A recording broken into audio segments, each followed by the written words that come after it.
Semua orang menyukai cerita hantu yang bagus. Apakah kamu sedang berkerumun di sekitar api unggun atau menonton video YouTube pada jam 3 pagi? Ada sesuatu yang menyenangkan dan mengasihkan tentang membayangkan tempat-tempat angker yang diganggu oleh suara-suara aneh dan penampakan. Bagian dari apa yang membuatnya sangat menyenangkan adalah gagasan bahwa tempat manapun dapat dihantui, terutama jika hal-hal buruk terjadi di sana. Rumah tua jompo di ujung jalan, bioskop berusia 80 tahun di mana tidak ada pengunjung lagi, sebuah taman di mana terlalu banyak anak hilang. Yang dibutuhkan hanyalah latar belakang yang tragis dan suasana yang menyeramkan dan mudah untuk percaya bahwa tempat manapun bisa dipenuhi dengan roh yang gelisah. Jadi, masuk akal bahwa tempat dengan banyak kematian yang belum terpecahkan seperti organisasi SCP mungkin memiliki satu atau dua hantu yang bersembunyi di balik bayang-bayang. Jika kamu pernah menduga bahwa organisasi SCP mungkin berhantu, ya, kamu benar. Itu dimulai seperti semua cerita hantu standar dengan serangkaian peristiwa menakutkan yang tidak dapat dijelaskan. Beberapa waktu lalu, anggota di organisasi SCP Lokasi 30 mulai memperhatikan hal-hal aneh yang terjadi di sekitar fasilitas. Jelas, di tempat seperti lokasi penahanan organisasi SCP, keanehan itu relatif. Tapi peristiwa ini sepertinya tidak ada hubungannya dengan entitas manapun yang ada di lokasi tersebut. Ada suara yang tidak dapat dijelaskan yang dilaporkan di ruang pribadi agen dan peneliti, mulai dari bisikan hingga jeritan dari makhluk tak terlihat. Anggota yang mendekati blok tingkat D di lokasi tersebut melihat penurunan suhu langsung, dengan beberapa karyawan bahkan mengklaim bahwa mereka dapat melihat napas mereka sendiri. Beberapa anggota melaporkan barang hilang saat mereka sendirian di sebuah ruangan. Sebagian besar adalah benda kecil dan mudah salah tempat seperti pena dan clipboard. Tapi, seorang pria mengatakan dompetnya hilang, yang tidak akan aneh jika tidak dimasukkan dengan aman di dalam jas labnya. Anggota lain akan dengan polos mencuci tangan mereka hanya untuk merasa ngeri dengan penampilan sosok berdarah dalam jumpsuit tingkat D di cermin, menatap mereka dengan kebencian di matanya. Ada kesalahan server komputer yang tidak wajar, perasaan diawasi, atau diikuti oleh kekuatan tak terlihat yang mengancam, bahkan bayangan yang melarikan diri dari koridor dan bersembunyi di sekitar sudut. Semua kejadian ini dilaporkan ke atasan di organisasi, tapi semuanya diacuhkan. Dewan Direktur Lokasi bersikeras bahwa ini kemungkinan merupakan hasil dari karyawan yang lelah di bawah tekanan mental bekerja dalam keadaan berat seperti itu. Jika dibiarkan, mereka yakin laporan akan berhenti. Tapi, laporan itu tidak berhenti dan mereka segera mengetahui bahwa ini baru permulaan. Ada peningkatan kelolosan tahanan menyusul laporan awal ini. Secara total, 12 entitas berbeda dibebaskan dari penahanannya dan alasan kelolosan ini tidak dapat diidentifikasi. Untungnya, entitas ditangkap dan dikembalikan ke fasilitas penahanan mereka sebelum ada korban jiwa. Tapi, dari sana, keadaan terus memburuk. Selama beberapa bulan, ada 6 kasus bunuh diri karyawan yang berbeda di lokasi. Rekaman keamanan dari operator yang meninggal sesaat sebelum kematian, mereka menunjukkan mereka bertindak sangat bermasalah, terlibat dalam percakapan gelisah dengan seseorang yang tidak terlihat oleh kamera. Pada awalnya, dinyatakan bahwa apapun yang mengganggu karyawan berada di titik buta. Tapi, dengan cepat menjadi jelas bahwa karyawan yang meninggal sedang disiksa oleh sesuatu yang tidak terlihat. Cerita tentang hantu adalah satu hal, tapi sekarang, dengan SCP yang melarikan diri dan jumlah kematian yang signifikan, Dewan Direktur memutuskan untuk melakukan penyelidikan resmi atas kejadian yang tidak dapat dijelaskan. Saat itulah, roh itu secara resmi diakui, diidentifikasi, dan diklasifikasikan kembali sebagai SCP-4973. SCP-4973 pernah menjadi pekerja tingkat D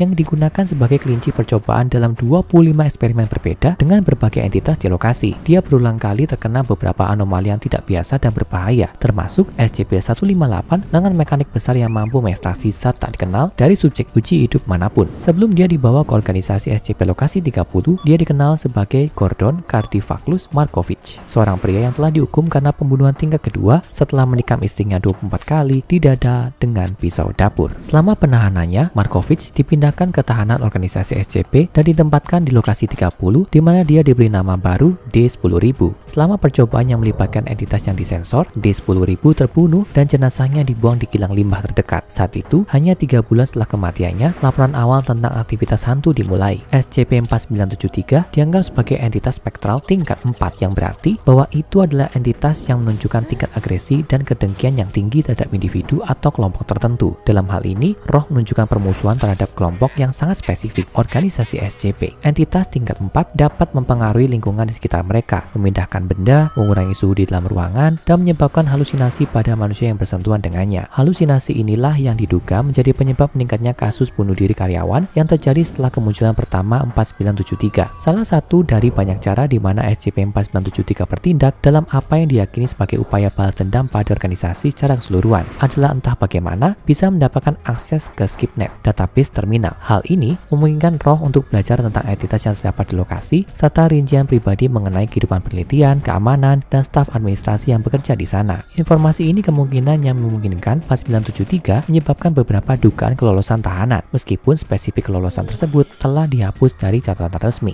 4973 akhirnya dimasukkan ke dalam peralatan yang dikenal sebagai ruang vakum entitas inkorporeal yang secara konsisten dipantau oleh tim spesialis GTT MU13 yang dijuluki Ghostbusters. Untuk mencegahnya melarikan diri, 4 bangsal penetral Harrington Hollow telah ditempatkan di pintu fasilitas penahanan. Metode penahanan ini sebagian besar efektif meskipun roh telah lolos beberapa kali dan harus ditangkap kembali lalu ditempatkan kembali ke IEVC. Untuk memahami SCP-4973 dan mengungkap bagaimana dia dapat mengakses database, Dr. Lauren Casper ditugaskan untuk melakukan wawancara dengan roh tersebut, berbicara kepadanya seperti dalam penahanan, dan transkrip wawancara ini tersedia dalam arsip resmi organisasi. Dr. Casper memulai percakapan dengan sopan, memanggil SCP sebagai Gordon dan menanyakan kabarnya. Gordon menolak untuk mematuhi putaran interogasi, bahkan berteriak kepada Dr. Casper sampai dia mengingatkannya bahwa dia menghadapi resiko pemusnahan jika dia menolak untuk menjawab pertanyaannya. Dr. Casper menunjukkan bahwa file yang diakses oleh 4973 memerlukan izin yang tidak mungkin dimiliki oleh roh. Dia menjawab bahwa dia hanya melambaikan tangannya melintasi terminal untuk mengaksesnya, menjelaskan. Itu panik sesaat dan kemudian hanya berhenti. Saya hanya bisa menggerakkan jari saya di udara dan tab hanya akan bergulir ke atas. Semudah itu. Dr. Casper meminta klarifikasi, menanyakan bagaimana dia bisa melakukan hal seperti itu. 4973 melanjutkan penjelasannya. Kalahkan aku. Rasanya seperti ada daya tarik, seperti magnet dari jauh, semakin dekat dan dekat. Aku tak tahu. Semacam itu. Menemukan jawaban ini tidak memuaskan, Dr. Casper melanjutkan lebih jauh, meminta penjelasan tentang upaya SCP-4973 untuk melepaskan anomali berbahaya di tempat dari penahanan. Pertanyaan ini sepertinya membuatnya bingung, dan dia mengaku tidak mengerti apa yang dimaksud Dr. Casper. Dia menjelaskan bahwa kartu identitas Dr. Yurkov dan Dr. Orson digunakan untuk membuka fasilitas dari mana anomali ini lolos. 4973 terkejut bahwa dia telah dicurigai atas serangan ini dan bersikeras tidak mengetahui siapa Orson atau Yurkov. Tiba-tiba dia menghilang. Ada keheningan sejenak dan Dr. Casper mulai mengumpulkan catatannya lalu pergi dengan asumsi bahwa wawancara telah selesai. Yang sangat mengejutkannya, SCP-4973 mulai tertawa. Tawa terbahak-bahak yang sangat menyenangkan. Casper bertanya apa yang ditertawakan 4973 dan disambut dengan jawaban, "Ya Tuhan, selama ini kau dan kru pemburu hantumu tidak pernah tahu." Dia menolak untuk mengklarifikasi apa yang sebenarnya terlewatkan oleh dokter dan krunya. Dia hanya mengatakan, "Ya Tuhan, raut wajahmu ketika kamu tahu itu tepat dalam jangkauanmu selama ini." Dia terus menertawakan Dr. Casper selama sisa wawancara, menolak untuk menjawab pertanyaan lebih lanjut atau menjelaskan komentarnya. Akhirnya, Dr. Casper menjadi jengkel dan pergi, mengakhiri wawancara kali ini. Setelah wawancara yang membingungkan ini, Dr. Casper secara misterius meninggalkan jabatannya di lokasi 30. Supervisornya tidak dapat menghubunginya. Begitu pula peneliti lain di lokasi tersebut. Tidak ada yang mendengar kabar darinya selama seminggu penuh, sampai suatu hari dia menelpon Direktur Eric Iverson dari lokasi 30 melalui saluran telepon pribadinya. Dia merekam percakapannya dan transkrip telah dimasukkan ke dalam file untuk SCP-4973. Dr. Casper menjelaskan kepada Direktur Iverson bahwa dia telah bersembunyi di kediaman pribadinya jauh dari lokasi dan bahwa dia tidak lagi menganggap bagian manapun dari lokasi itu aman. Faktanya, dia menyimpulkan bahwa semua lokasi organisasi SCP mungkin berpotensi disusupi. Dia menjelaskan percakapannya dengan SCP-4973 dan pertanyaan yang membuatnya bertanya, jika dia tidak berada di balik kelolosan tahanan, lalu siapa? Dia tidak pernah bertemu Dr. Yurkov atau Orson dalam salah satu tes yang diberikan padanya, dan Orson bahkan tidak bekerja di organisasi sampai setelah kematian 4973. Dr. Casper berpendapat bahwa meskipun roh Gordon tidak bertanggung jawab atas kelolosan, kekuatan spektral lain atau kekuatan di lokasi itu mungkin, hipotesisnya, lokasi 30 itu secara positif dipenuhi dengan roh pendendam dari karyawan tingkat D yang hilang selama bertahun-tahun selama berbagai eksperimen. Untuk membuktikan teorinya, Dr. Casper mendapatkan semua peralatan eksperimental yang digunakan oleh departemen yang meneliti anomali spektral. Konsensus umum di antara para peneliti di bidang ini adalah bahwa roh mengeluarkan sejenis energi yang dikenal sebagai ektoplasma. Kemanapun mereka pergi, ini telah membandingkan dengan kulit yang ditinggalkan ketika laba-laba atau ular meranggas. Bagian yang tidak penting dari entitas yang dibuang dan meninggalkan residu di daerah di mana mereka berada. Tidak mengherankan, sejumlah besar ektoplasma terdeteksi di dalam lokasi 30.